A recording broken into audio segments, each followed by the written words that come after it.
2019 में आपने जो लोकसभा चुनाव लड़ा, तीसरे पायदान पर रहे, कैसे कुछ देखते हैं? क्योंकि अब तस्वीरें बहुत बदल चुकी हैं, मोदी लहर है। क्या इस मोदी लहर में बीजेपी प्रत्याशी को टक्कर दे पाएंगे इमरान मसूद साहब? बसपा नेता ये कह रहे हैं कि अब जो इमरान मसूद के पास वोट बैंक हुआ करता था, अब वो वोट बैंक छिटक कर या तो भाजपा के पास चला गया है या फिर वो वोट बैंक अब बसपा के साथ है। के बाद आपने तमाम शासन प्रशासन ईवीएम के ऊपर सवाल उठाए।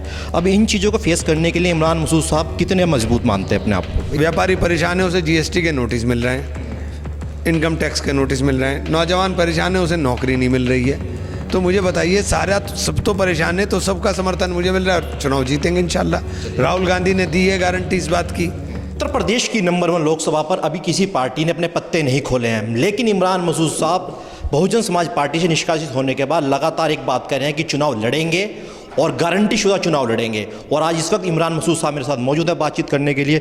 सर, जब बसपा से आपको निष्कासित किया तो आपने एक ही ऐलान किया था कि चुनाव लड़ना है, चाहे कैराना लोकसभा हो चाहे सहारनपुर लोकसभा हो। अब पूर्ण तरीके से आश्वस्त है कि सहारनपुर में चुनाव लड़ना है।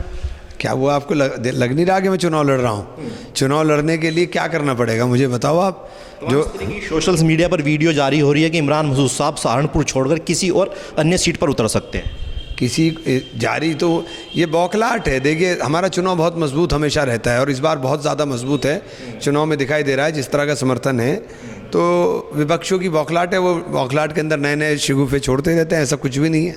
एक सर समय था 2019 में आपने जो लोकसभा चुनाव लड़ा, तीसरे पायदान पर रहे, कैसे कुछ देखते हैं? क्योंकि अब तस्वीरें बहुत बदल चुकी हैं, मोदी लहर है। क्या इस मोदी लहर में बीजेपी प्रत्याशी को टक्कर दे पाएंगे इमरान मसूद साहब? मोदी लहर तो 2014 में भी थी, जब उन्होंने सरकार बनाई थी, तो तब भी मैं कहाँ खड़ा था। 2019 के अंदर गठबंधन के नाम के ऊपर लोग बहक गए थे, लेकिन उसके बावजूद मुझे वोट मिला था। और अभी तो माहौल एकदम तरफा है। मैं राहुल गांधी का सिपाही हूं और निश्चित रूप से हम लोग बहुत मजबूती के साथ चुनाव जीतेंगे। लगातार बसपा नेता ये कह रहे हैं कि अब जो इमरान मसूद के पास वोट बैंक हुआ करता था, अब वो वोट बैंक छिटक कर या तो भाजपा के पास चला गया है या फिर वो वोट बैंक अब बसपा के साथ है।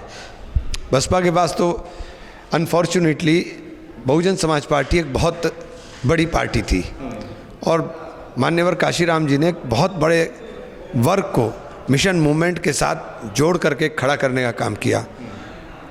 दुर्भाग्य से बहन जी के इर्द गिर्द कुछ लोगों ने बहन जी को बरगला करके उस पूरे मिशन मूवमेंट को तहस नहस कर दिया। मैंने पहले भी कहा था, आप उठा लीजिए चुनाव से पहले जो मैंने भविष्यवाणी की थी कि 0 पर आउट होना है।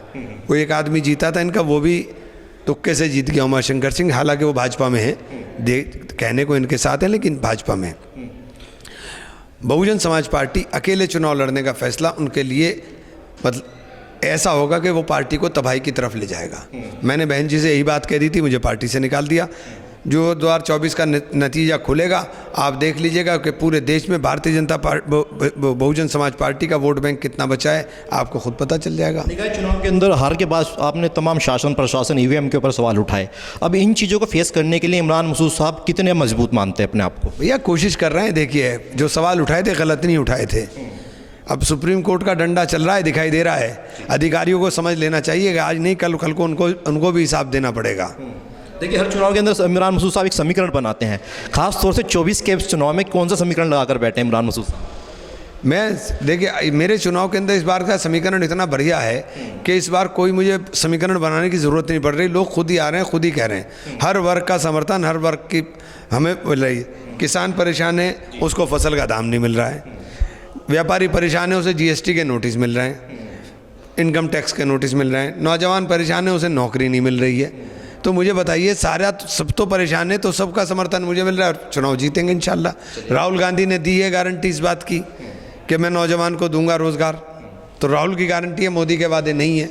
चलिए, बहुत बहुत शुक्रिया। तो ये थे इमरान मसूद साहब, जिन्होंने 2024 के लोकसभा चुनाव में साफ तौर से ऐलान कर दिया है कि जो है इनकी जीत सुनिश्चित है। हार की देखना ये होगा कि इस 2024 के चुनावी दंगल में इमरान मसूद साहब जहां की जनता को कितना कुछ पसंद करते हैं। फिलहाल इतना ही, नमस्कार।